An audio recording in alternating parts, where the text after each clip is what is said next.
Hey YouTube, I did a video when I was, today's video, and the first bit I recorded, for some reason there was no sound, so this is the intro. Hey YouTube, I'm going to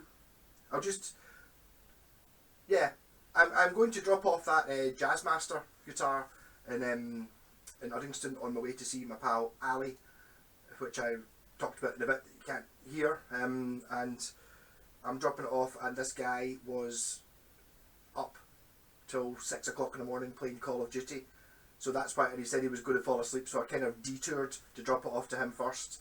So hopefully this ties in and makes sense when I go back into the car after having dropped off the Jazzmaster right now. Aye, so wow, did he look rough?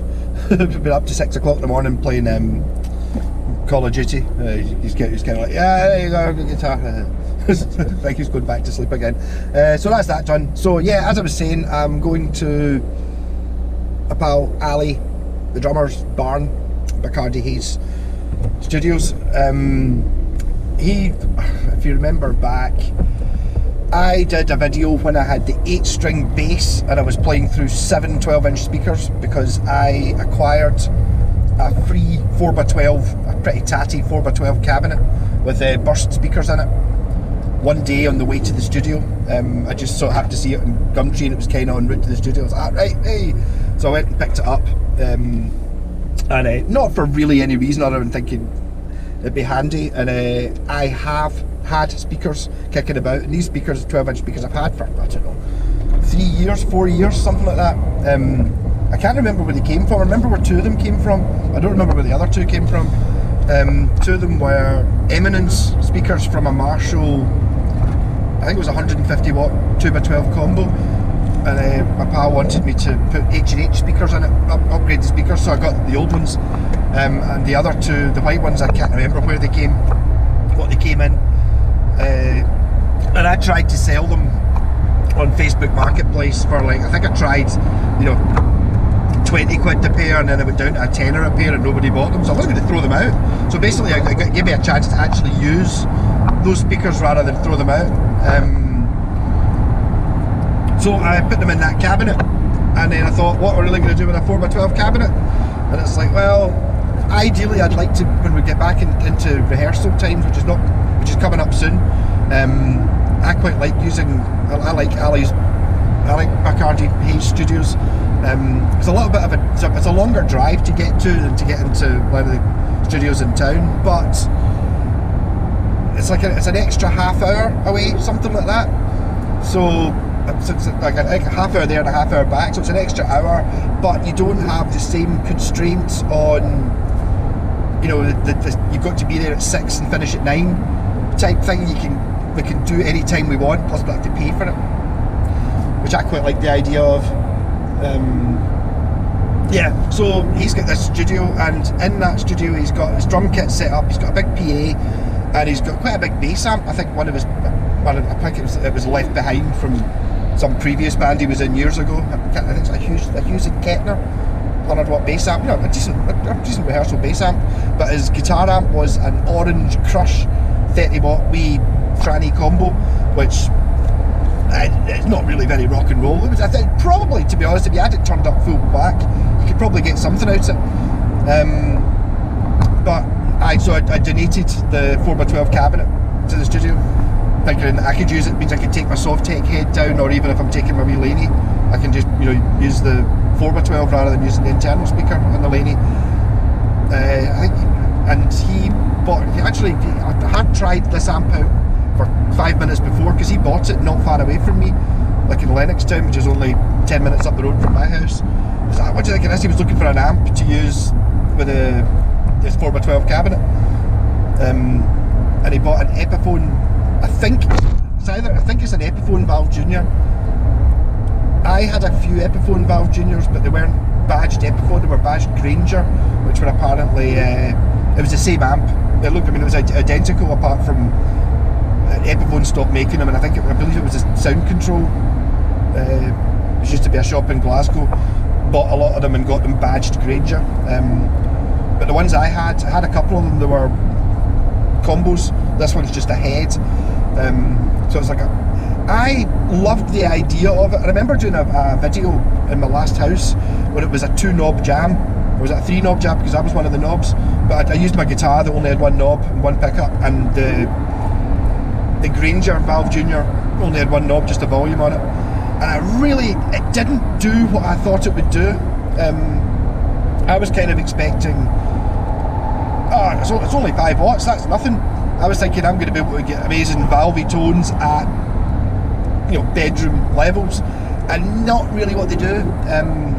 They are very loud for what they are. I have tried this head through in my room with the 3x12 cabinet, and it sounded really loud in my room. But I'm wondering, so this is kind of a test to see whether you can play along with a drum kit with a 5-watt valve amp. It's going through a 4x12, but I think it probably will do it. So I've brought a guitar. I brought my new Aria Pro laser, because it's quite good. I was going to bring the Strat, the SG, and I thought, well, the laser kind of does both. It's got coil splits, so I can get a sort of single cleany sound out it, and then it's got the humbuckers.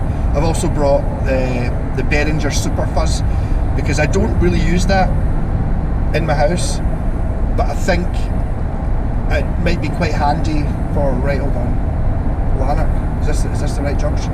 Yes, it is. But I don't, I think it might be quite good having a fuzz pedal. I might use it in Cranking House. I'm kind of trying to be the man and only happy. Yeah, I don't need no pedals, I'll just use a lead. It's like, I remember a comment before from Ali. We were down, I think I was using the Yamaha RGX.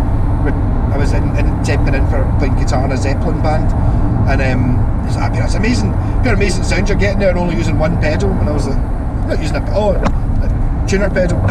So, they were always impressed with the fact that all the other guitarists that him and Pat had in various bands always came in with a pedal board, and I had nothing, just used the amp, just because the soft tech sounds so good. So this time I brought the fuzz pedal anyway, just in case. I'm hoping to try and squeeze 2 videos out of it, assuming this talking bit's not going to be too long. So I'm going to do a wee demo of the Valve Junior, playing along with a drum kit with the guitar, and then I've also brought my EB6 because I quite fancy trying the stereo thing. Because it's got a stereo switch on it, 2 outputs, so I can run the bridge pickup through the fuzz pedal into whether it goes through the fuzz pedal or not, into the Valve Junior, and I can run the neck pickup into the bass amp and then make some noise. I was going to bring my computer, but I think I'm just going to do this. I'm just going to do it in the GoPro. I couldn't find the stand for the mic for the computer, so I think it should work out all right. Maybe a little bit bitty, but I mean the GoPro actually sounds all right. The sound on it's not bad when I've used it for rehearsals, and it's acceptable. So I'll just use that. The only thing is, it means I don't have a monitor to see whether I'm on screen, but I'm sure it'll work out. So I might not be quite centred in the middle of the shot, but I'm sure it'll work. This Valve Junior has been modded though, and as I said, the ones I had before, they just had the 1 knob, and it kind of, to be honest, I couldn't get a nice sound out of the amps at all. They didn't. It might have been the speaker, but I think with a lot of these things, you get mods that are kind of in behind the hood type thing. It's like in below the cover, so they maybe you could change out some resistors and things and make them sound more like other amps, but also you could obviously add gain stages and EQ and all that. This one has, I can't remember exactly, but it's definitely got more than 1 knob. It's got a tone knob, so it's been modded. But while they were in there, I wondered if there was other things done to it, and that's why it sounded really good last time I heard it. Even though I've only played it for a couple of minutes in the house, it sounded really good. Sounded just kind of like ballpark of my wee Laney or the soft tech, not basically exactly the sound I'm on. So I'm actually wondering if I'm going to be able to not even have to bring my amp to rehearsals, if this thing's going to be loud enough. I do kind of like the idea of it being being only 5 watts, so I could probably run it almost full bung. at that, it might not really do clean when you're playing along on a drum kit, but that doesn't matter. That's rock and roll, isn't it? That's why amps were distorted to start with. Yeah. So it should be quite a lot of fun. I got on well with the guys in this band. There's really good. There's a really good is it rivalry the right word? In it, where we keep pairing off the two of us. We've all got like me and Nick, the bass player. There's the four of us, bass, drums, guitar, and a separate singer. It's great having a separate singer. Someone who can concentrate on just singing, and that's kind of their job. It's just brilliant. It's actually worked out really well in this band as well. Just the fact that it's like drums, Ali does it, Nick bass, Nick does it, guitar, I'll do it, singing. So we've got like a quarter of the band each, and we obviously pair off, and there's always different pairings. So me and Nick are the ones who play notes, because the other two aren't musicians. Being a singer and a drummer, so all the notes are worked out between me and Nick, and then the other two don't, and then me and Pat, who's the singer, kind of do all the melodies and stuff. So it's like me and Pat doing the melodies and the fancy bits, and then at the same time you get Nick and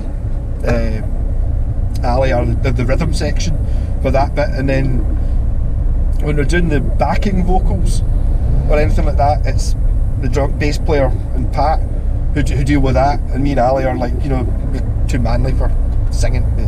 So it's quite a funny dynamic, and I'm really enjoying. I'm really enjoying not being the bass player, so I can make all the bass player jokes. It's like I'm so used to getting the what do you call the guy that stands at the side of a band and the bass player. All those jokes. I get to make them all, slagging off Nick for being a bass player, even though I'm a bass player.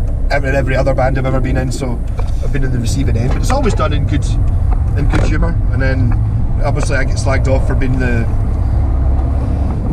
egomaniac show-off guitar player, which is it's nice being on the other end of that as well. And the other thing I'm going to mention it today. Waiting for it. Nick was talking about get Ali to play the bins, and I just thought that is brilliant. Condescending, slagging off the drummer by just saying, you play the bins. That's great. So I'm going to use that tonight or this afternoon. We're now getting into a bit of countryside. Me and my dad did up a house in a place called Law, which is up at the top of this road. That's how I know how to get this far. We're now in it's like something gorge. Can't remember, does that sign say what it is? Clyde Walkway. Okay, maybe not. This used to be an absolute pig of a hill to get up, and there wasn't this panda, it was the last panda, but it would be loaded with full of bricks, and me and my dad in it. So it's like it's only like a 1.3 engine, and it's like it was always a bit of a struggle to try and keep momentum up going up this hill, because it's dead bendy, so you can't get a good run at it, and you can't go fast, so you kind of sit there in sort of second and third gear trying to go up this hill, only when it's overloaded. Not overloaded, but loaded. Yeah, I should probably one day I'll need to take a wee drive up to that house and see how it was doing. It was a really cool house. It had like outbuildings on it. It was right at the bus stop. Yeah. And now I'm onto the wee windy road.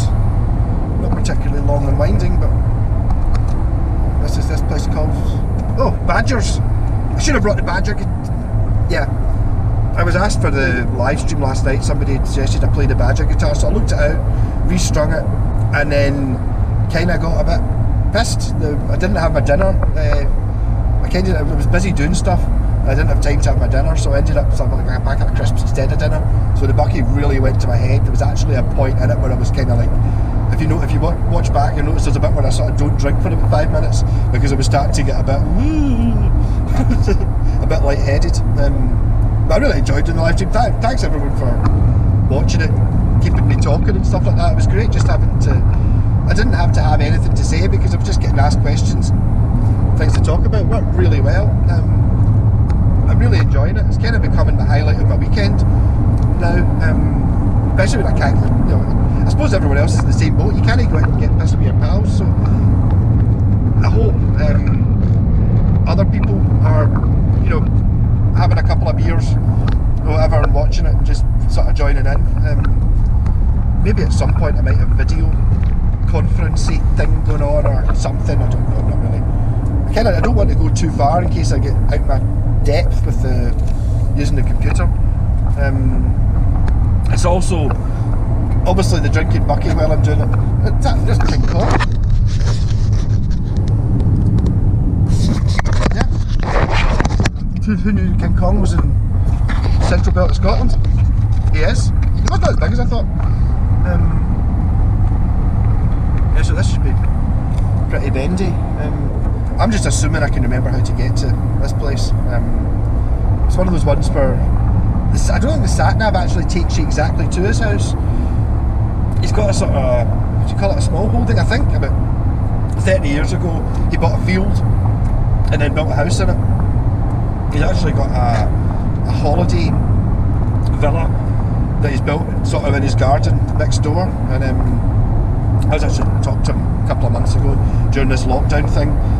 Obviously they can't hire out the holiday villa because it's in lockdown, and him and his wife couldn't go on holiday because of lockdown, so they just went to their holiday villa for lockdown for a few days, for a long weekend, and it's just like, wow.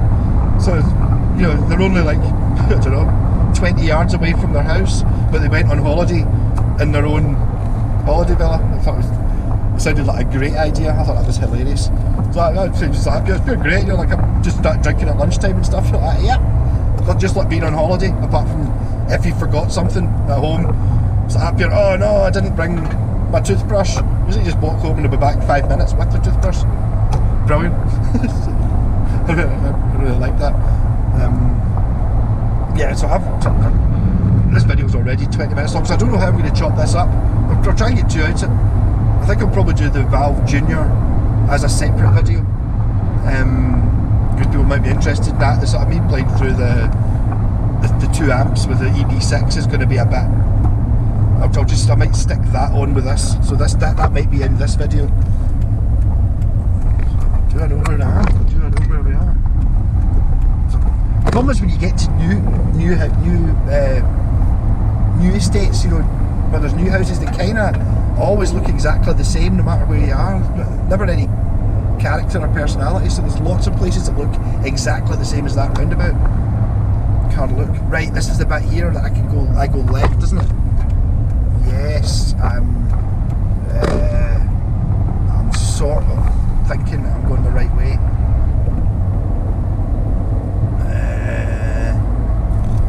Yeah. Let's see if I've almost got a view there. It's a beautiful day. It is. It's very clear here. There's a hedge in the way. There we go. Nah, you're not seeing anything because there's a hedge in the way. Oh, the lights have changed. I think I always ended up driving through Curlock as opposed to going round it.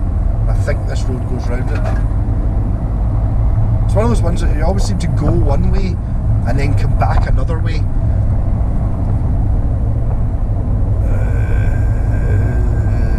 Yep, this is looking familiar.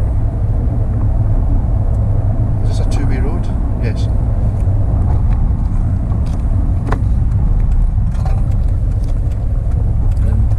The reason I'm doing so much of this video just now is because the sun's out, and as I said that, obviously the sun's just gone by. I keep doing that. It's like, it's a lovely day, I'll go out and do something, then by the time I start doing a video the sun's gone.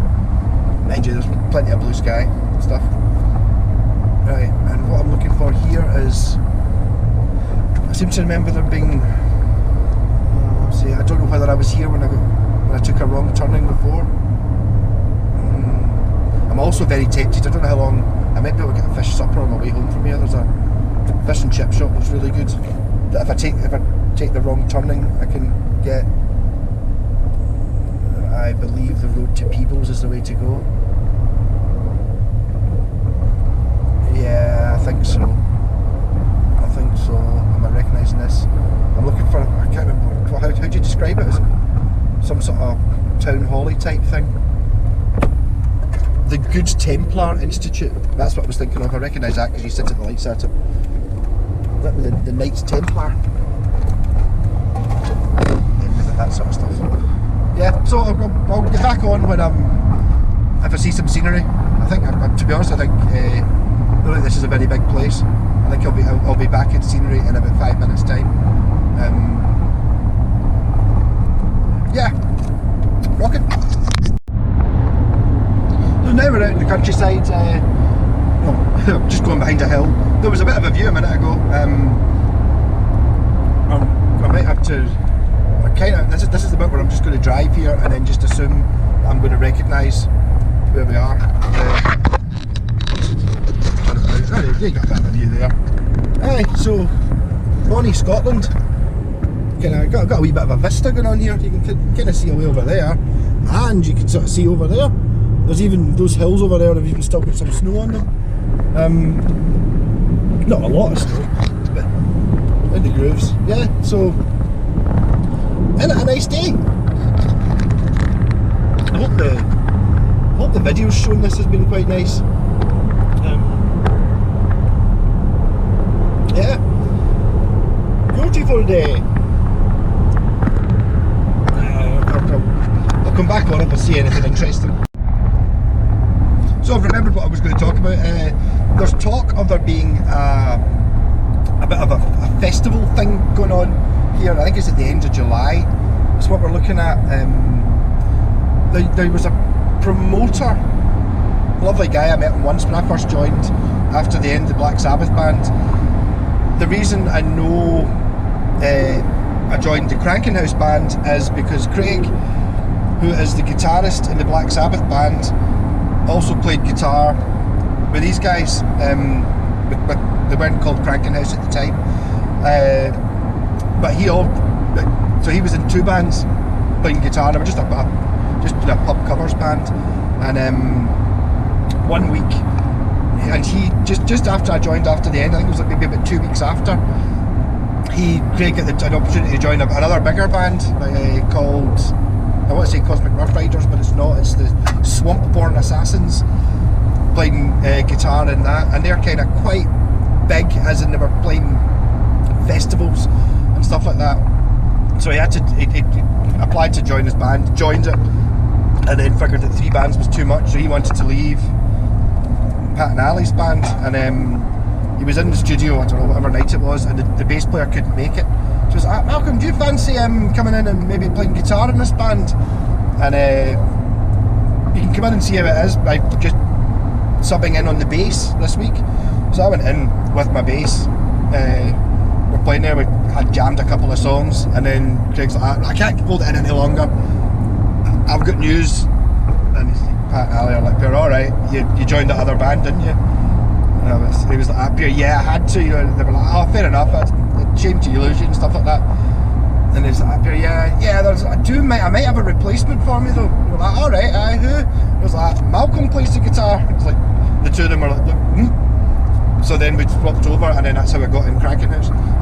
But the reason they know each other is because Pat and Ali used to be in a Led Zeppelin tribute band, and they used to do double headliner type gigs for the Black Sabbath and Led Zeppelin tributes, playing at the same thing. And the promoter guy used to work with it, and unfortunately he died a couple of months ago. So it's going to be a bit of this festival thing is going to be a bit of a tribute to him, which is nice. Yeah, so there's going to be 3 bands on, 4 bands I think, I'm not sure, because the Led Zeppelin band has sort of started up again. Actually, I asked to join that band twice. When I first joined in, it was up there, Ali said to me, I really like Led Zeppelin, do you fancy playing guitar, do the Led Zeppelin thing again? And I was like, I don't think I like Led Zeppelin. And I do like Led Zeppelin, I'm not that much of a Jimmy Page fan to be able to play all the stuff, it's a bit hard. So I just kind of said no, and then they got another guitarist for the Led Zeppelin band, and it's like, Malcolm, do you want to play bass in the Led Zeppelin band? And I was like, I found that would be a bit, yeah, the answer is yes, I could have, but if I wasn't in the Sabbath band already playing bass, and also because Cranking House that would make the Led Zeppelin band basically Cranking House, but with a different. I'm playing bass and there's another person playing guitar, which was, I thought, you know, when you've got 3/4 of the members in two bands, I thought that was too much. So I got my pal Ivor involved in that. So I think that might. They never really. I think they maybe got half a dozen rehearsals before all this lockdown hit. So I think they're kind of on a hiatus as well. So they might be playing, which means that Ali's got to play in 3 bands. I'm playing in 2 because Ali's also in a punk band. So there's a punk band playing, even though I'm not really sure what punk is. It doesn't really sound like punk to me. It sounds just more like rock and roll. Punk to me, I don't think punk should be good, but they sound good. So I've got that, possibly the Led Zeppelin band, the Black Sabbath band and Cranking House all playing this festival. Basically just a piss up, I think. It would just be a great excuse to actually get out and actually do something. And one of the reasons I'm just absolutely loving being out, actually just seeing things again rather than being cooped up in the house for pretty much a year. It's like actually looking at things that are far away. I miss looking at things that are far away. It's like my eyes, obviously when you're just sitting in the house watching telly and playing guitar, it's like I haven't really seen anything that's been more than 50 yards away or 100 yards away for ages, and now I'm sitting here and I can see from, well, I'm stuck behind a tractor just now so I can't see very much, but the problem is this is a really windy road.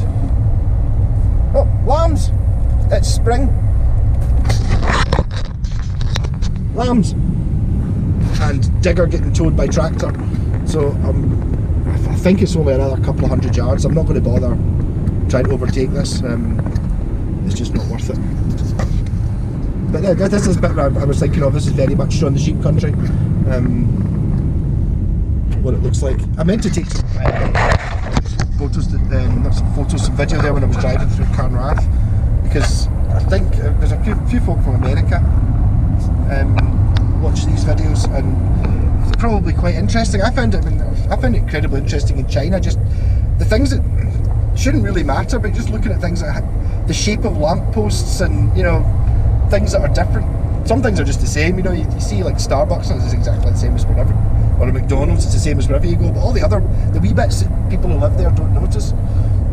And in America, because America's not really that old, they don't really have the sort of buildings we've got, because I mean, you know, been here for thousands of years, not a couple of 100 years.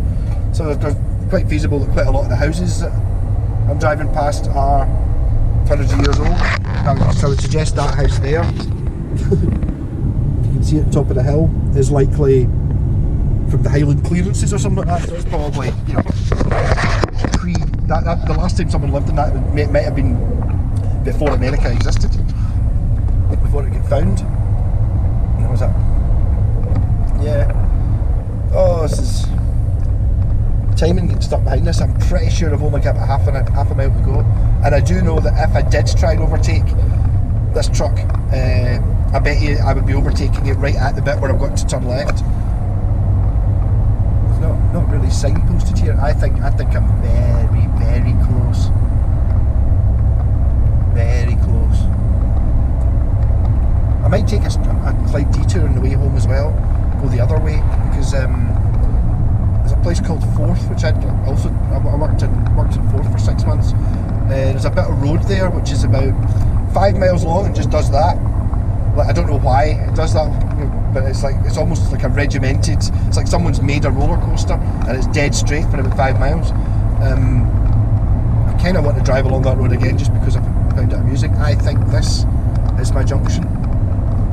The best way of finding alleys for anyone who's going to the festival thing is you go along until you hit a place that sounds very like Entwistle. It's not Entwistle, it's something like that. There might be a sign here for it. Oh no! I'm pretty... That doesn't look right. Is that the junction? I'm just thinking that this truck looks like it's taking a left, and I think it's the left that I want to take. I'm going to go on. I'll probably not lose any time. I'm pretty sure that's the junction I'm meant to take. But I'll do this way so I can show anyone who's basically the guys after the end how to get here. So you drive through Canrath and keep going towards Peebles, and then you get to, not Entwistle, it's El Srickle. I saw it as something like Entwistle. So what you do is you go to Entwistle or Entwistle, and then you do a wee wheat here. I think it might be a Scottish bird. And go back the way, and it's the last junction I just didn't take. But seeing as that tractor, or the thing towing a high Mac was in front of me, I'll probably just catch back up with it in a couple of minutes. So you go to Erstwhile, or whatever it was called, and then come back this way. And then you just turn right here at this sign. There's a sign for Walston. Bit of a view. Walston 1 3/4. So maybe it's Walston. Ali lives there. We really are out in the middle of nowhere here. Absolutely, I would love to live out here. A dream of mine. Just like Simon always calls me a country bumpkin, but I would love to be. I'm not, but I'm hardly a city boy. But I'm fantastic out here.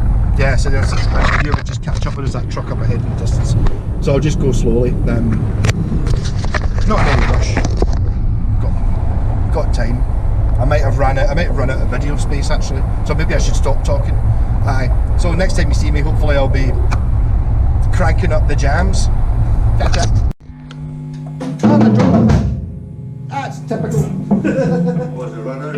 No, at the exact moment I pressed the button, I dropped my pick down the back of this monitor. One on the floor there. Nice.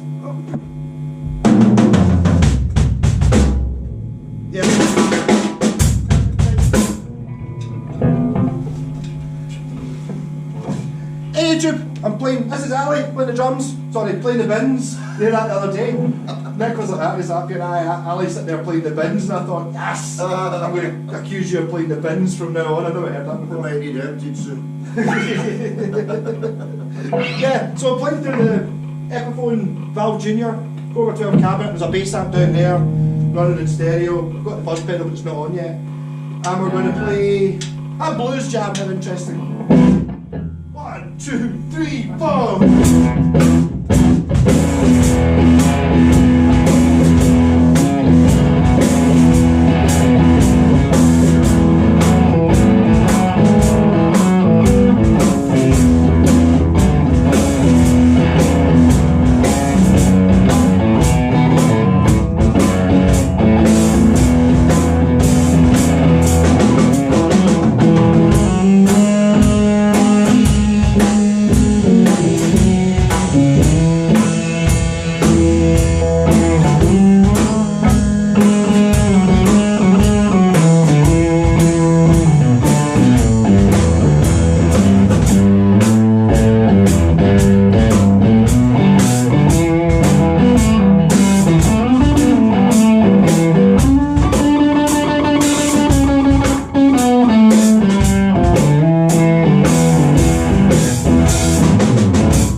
Hey YouTube, I'm here in Bacardi Hayes Studios, got the t-shirt on, looking at this, running this Epiphone Valve Junior, which has been modded, it's got a tone control on it. The 4x12 cabinet that I had, got the bins played by Ali, and I'm just going to use my Aria Pro laser, I just got the other day, and I'm basically just going to see if can it keep up with a drum kit. I do have a fuzz pedal plugged in, but I'll tell you when I'm stomping on it. And although it is mic'd up, the mic's only coming out that monitor, so Ali can hear me because the amp's behind those speakers. So this is it, and you can see it's at 2/3 volume.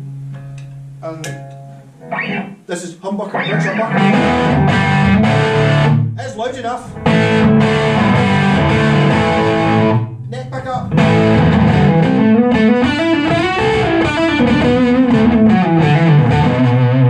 And then single coil, so clean, which it doesn't really have. If you turn it down, you get a chance of clean.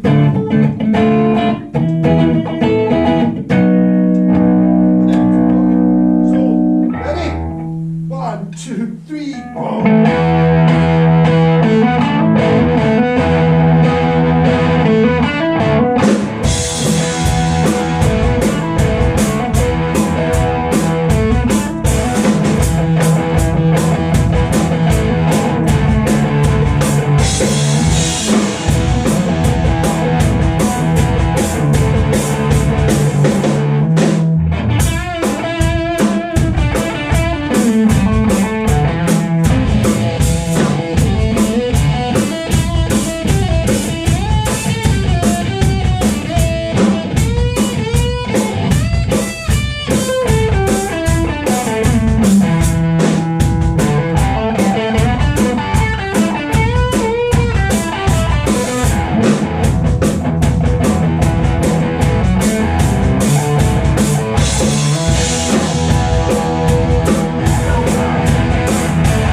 cheers, Ali.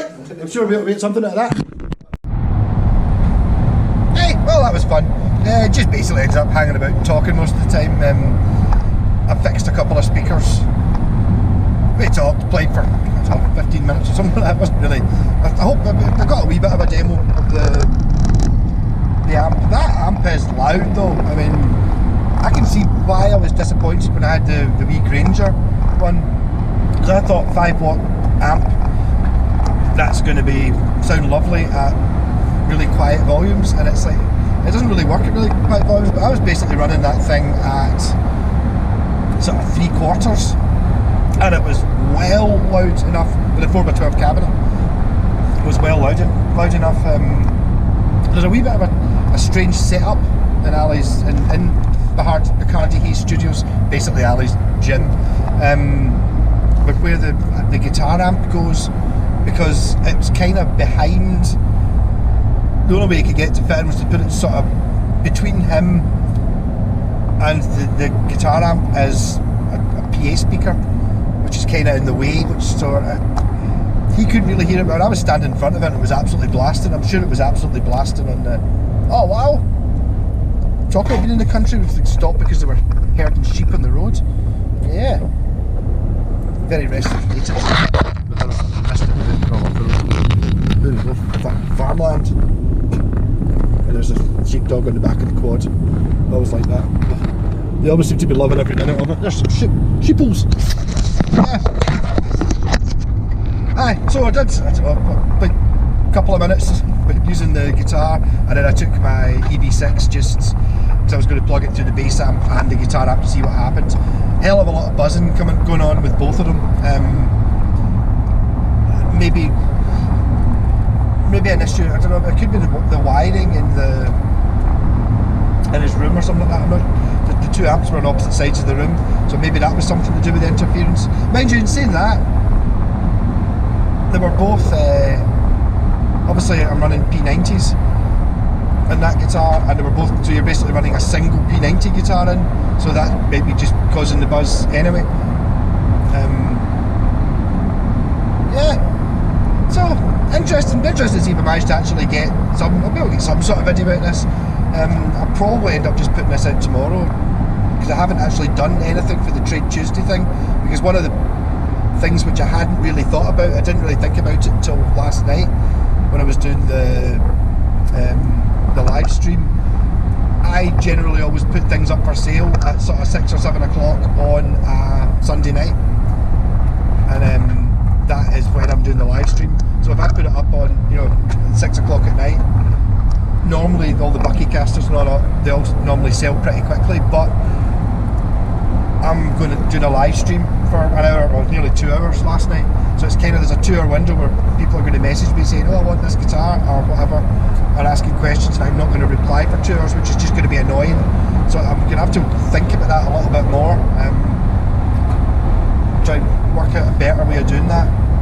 But the Facebook buy and sell page, the big one, the good one, the one that I always used before, just came online again after the shutdown. It came on Friday night, I think, or Saturday night, and there's hundreds of things coming on, so I might be able to find something. I think people have been waiting for it. They redid Facebook a couple of months ago, and the marketplace thing stopped working properly. I used to be able to search in, looking for musical instruments, newest listed. That used to be an option. Now it's not. Now you've got item condition is the only thing that you can choose, or it just seems so annoying. So here's the bit I was talking about. It's oldie school. This is what this area of Scotland looks like. Apparently we're not actually that far away from the borders. It's only 5 minutes away, so this is kind of small town Lanark, looks like. It's like, houses on the road and stuff like that. People, I think people in America and Norway and wherever all you folk are from might find this sort of interesting, maybe quaint. I don't think you get places that look like this in America. It's like there's lots of wee villages, and these wee villages have been here for hundreds of years. I'd imagine it probably used to be a marketplace, on the route for people who were herding sheep from here to, I don't know, Glasgow or Edinburgh, wherever it was they were going to sell them. All these wee junction towns, church. Yeah, so that was, what did I say that place was called? I can't even remember. I think it said on the sign. Was that Carnwath? And this is a golf course where Ali's golf course there, and the other half that's there. And someone put a golf club through Ali's windscreen apartment one time, because I don't imagine you have to hit the ball over the road. That would be silly. I think if you slice it to the side, you're going to get hit. I mean, there's a golf course right there. So I'm kind of getting a bit hungry now, so I think I might see if I can find this fish and chip shop on the way home. I don't get fish and chips very often, but I used to eat them all the time. I used to work in a chippy. I'm not going to go that way. Right, I'm going this way. So I used to get, I had a fish supper every week, basically, because I worked in a chippy. And I still always liked them, and they were great, blah blah blah. But see, when you actually have one every now and then, I don't know, maybe how many fish suppers did I have last year in total? 4, something like that. But you're really enjoying them because you just, everything in moderation, I suppose. Actually, I think of the last, I think was it last year or was it the year before? The last time I was down here jamming. So it's really only this chip shop and the one that I went to with Civic, the one that looks like a ship in Clydebank. Obviously there's plenty of fish and chip shops in Well, there's one I used to work in Kirky. But I don't think I've been back there for years. It's quite surreal going into these places and you know everybody. It's like, oh, how's it going? And it's like, things are just exactly the same as they were when I worked in there 10 years ago. It's still the same people. And all they do is serve chips. It's weird, really strange. I suppose you just disconnect from it. All the crazy jobs you can get. It's like, getting a job where you're just doing the same thing every day must be pretty annoying. You kind of rely on the people you work with for entertainment and to make it bearable, I suppose. And to be fair, all the people that worked in there were all dead nice and they all got on dead well. I think it's one of those jobs that the actual job isn't hard, but if you don't like the people you're working with, it'd be impossible. You know, people to help you through it. Yeah. So this party festival thing, we're not actually. I assumed we would be playing in the studio, but Ali's talking about hiring a marquee, and he knows a sound guy who's got the whole PA and all that stuff. So he's going to hire that, and then have that in his garden and tents and all that for everyone to stay in. I don't know. I mean, it sounds mental anyway. I'm thinking I don't actually have a tent. I'm just wondering, I may just sleep in the back of the car, sort of. We're well out of the fact to get a taxi or anything like that, and there's no point in trying to.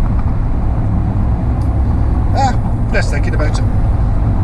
That would be the problem about living somewhere out here. If you want to go to gigs in Glasgow and stuff like that, you really have to drive home. And saying that, I used to drink an awful lot more, and I don't think I ever really drank too much.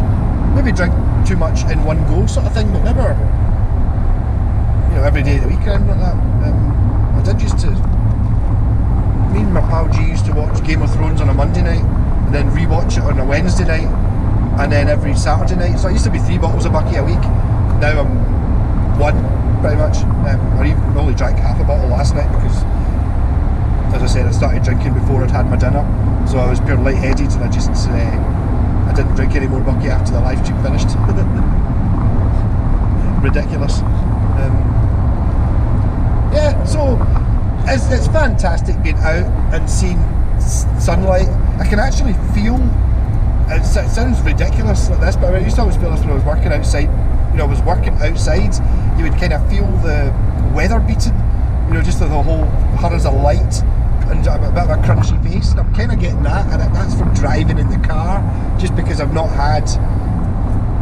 My eyes haven't had this amount of information for like a year. It's great, and real life is much higher definition than high definition TV is. It's great. So I'm going to try and find this chip shop, and I will probably come back and talk, assuming I manage to find the chip shop. Or do I just eat the chips on the way home? I think I'll just eat the chips on the way home when I'm actually driving, but I'll see what happens. Rock on. Hey, so I got my fish supper, so I'm going to eat that on the way home. That's good. It's a crazy bit about this. Yeah, what was I going to say there? So I've now worked out how you the speaker cabinet. I give them it didn't. I donated to the studio. Doesn't have a grill on the front. I did look up getting a grill. As soon as the cabinet was free and all that, I didn't want to spend any money on it, so I didn't bother putting a grill on it. And he sent it away to his blacksmith pal to put some checker plate on it, and he put red leatherette. You've probably seen the video. It actually it matches the amp pretty well. But the wee, I don't even know what it's called, the wee bit that's in the middle of the speaker cone, you've probably seen it before when it's been pushed in. Kids used to do that in old hi-fi speakers. You'd always buy them, and the wee dome bit in the centre of the speaker had been pushed in on 2 of the speakers. So I spent half an hour trying to get that out. I tried all sorts of things, like just sitting poking at it, and tried sellotape, and tried using a hoover, just really thinking what you want, a suction cup. I eventually got it using duct tape. So that's the way to do it. You basically put duct tape on it and then kind of pull it off, peel it, and popped the two speakers back out again. I'm not really sure exactly what that part of the speaker does, but it did seem to be a little bit more farty before I did that, and then it seemed to be working fine. So the wee valve amp, Ali had his punk band in last week and the week before, and the amp sounded, he thought he'd bought the wrong amp basically. It sounded terrible until the guy used he'd some sort of multi-effects pedal plugged into it, the guitarist and his punk band, and it sounded pretty good, and I was just not using anything and it was sounding great for me. I could totally use that. If you're talking about gigging with it, I could, but I'm kind of oldie-fashioned. If you want a clean sound, you basically turn the volume down, kind of thing, as opposed to being, it's not going to be loud. I didn't realise that was a roundabout. Okay, yeah, it's not going to be loud and clean if you want, or it's not going to be quiet and distorted. It's going to be loud and it's going to be quiet and clean, or loud and distorted. Really, your only option. I tried plugging in, I took the Behringer Super Fuzz, because I think I might use that in the band, but I'm got sort of some use. I've got a little bit of experience now using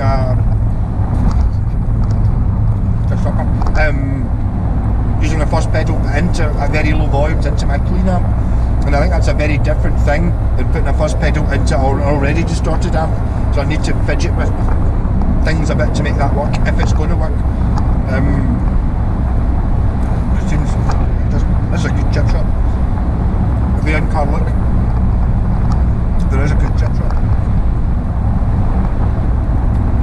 Hot. Cheers. On the home straight now. Just going to say that Boyle's behind me. Who is Boyle? I don't know. That's what his number plate says. He's got a red Ferrari with the number plate BO Lyle. Maybe he's somebody famous. I looked to see if it was Frankie Boyle, but I don't think it's Frankie Boyle. I don't think he would drive a Ferrari in Kirky either. Yeah, this fish supper is delish fish. I'm kind of regretting buying a can of Coke with it though, because obviously a can of Coke costs a lot in a chip shop as opposed to when I go to Lidl when I go up the road.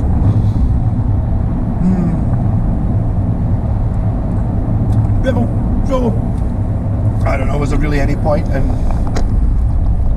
pointing out the fact I was in front of a Ferrari? Not really. I don't know much about cars, but I can tell a Ferrari, and they're normally red. Rocking.